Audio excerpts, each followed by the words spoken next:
Hello बच्चों, इससे पहले की वीडियो में हमने आपके पाठ चिड़िया की बच्ची से पाठ्य पुस्तक संबंधी पहला प्रश्न हल किया था। इस वीडियो में हम आपके जो शेष प्रश्नोत्तर हैं उनको हल करेंगे।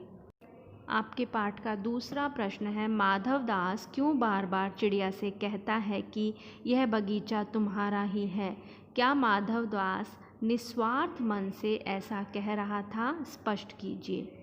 उत्तर, सेठ माधव दास का बार बार कहना कि यह बगीचा तुम्हारा ही है निस्वार्थ भाव से नहीं था, मतलब उसमें उसका कोई मतलब छुपा हुआ था, क्योंकि यह कहकर वह चिड़िया को हमेशा के लिए अपने बगीचे में कैद करना चाहता था। माधव दास के बार बार समझाने पर भी चिड़िया सोने के पिंजरे और सुख सुविधाओं को कोई महत्व नहीं दे रही थी। दूसरी तरफ माधव दास की नज़र में चिड़िया की जिद की कोई तुक न थी। माधव दास और चिड़िया के मनोभावों में क्या अंतर था, अपने शब्दों में लिखिए। प्रश्न 3 का उत्तर है, सेठ माधव दास द्वारा सोने के पिंजरे और सुख सुविधाओं का लालच देने के बाद भी चिड़िया ने उसे कोई महत्व नहीं दिया, क्योंकि उसे अपनी माँ, अपना घर और अपनी आज़ादी प्यारी है। दूसरी ओर माधव दास की नज़र में चिड़िया की जिद का कोई महत्व नहीं था, क्योंकि वह तो केवल अपने बगीचे की शोभा बढ़ाने के लिए उसे कैद करना चाहते थे। आपके पाठ का प्रश्न 4 है, कहानी के अंत में नन्ही चिड़िया का सेठ के नौकर के पंजे से भाग निकलने की बात पढ़कर तुम्हें कैसा लगा? इस संबंध में अपनी प्रतिक्रिया लिखो, मतलब आपका क्या रिएक्शन हुआ इस बात को पढ़ कर के वो बताना है।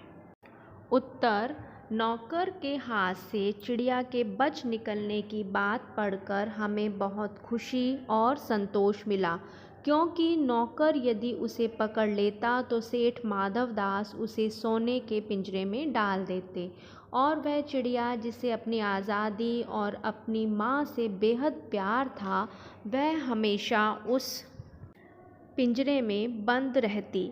मनुष्य अपने मनोरंजन के लिए पशु पक्षियों की आज़ादी को छीन लेता है और यह बात किसी भी दृष्टि से ठीक नहीं है।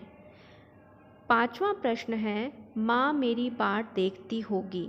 नन्ही चिड़िया बार बार इसी बात को कहती है। आप अपने अनुभव के आधार पर बताइए कि हमारी ज़िंदगी में माँ का क्या महत्व है। माँ का हमारे जीवन में अनमोल स्थान है। एक छोटे बच्चे के लिए तो माँ ही उसकी पूरी दुनिया होती है। हर सुख दुख में वह हमें याद आती है। बड़े होने पर भी माँ की ममता कम नहीं होती। संतान के सुखी भविष्य और उसकी सफलता के लिए वह सदा चिंतित रहती है। अपने बच्चों की रक्षा के लिए वह अपने प्राण तक देने से नहीं डरती। लेखक जैनेंद्र कुमार ने इस कहानी के द्वारा साबित कर दिया कि इंसानों के साथ साथ पशु पक्षियों के लिए भी माँ महत्वपूर्ण स्थान रखती है। इसलिए चिड़िया कहती है कि माँ मेरी बाट देख रही होगी। आपकी पाठ्य पुस्तक का 6ठा प्रश्न है, इस कहानी का कोई और शीर्षक देना हो तो आप क्या देना चाहेंगे और क्यों? उत्तर, इस कहानी का अन्य शीर्षक नन्ही चिड़िया हो सकता है, क्योंकि यह कहानी एक छोटी चिड़िया के बारे में है।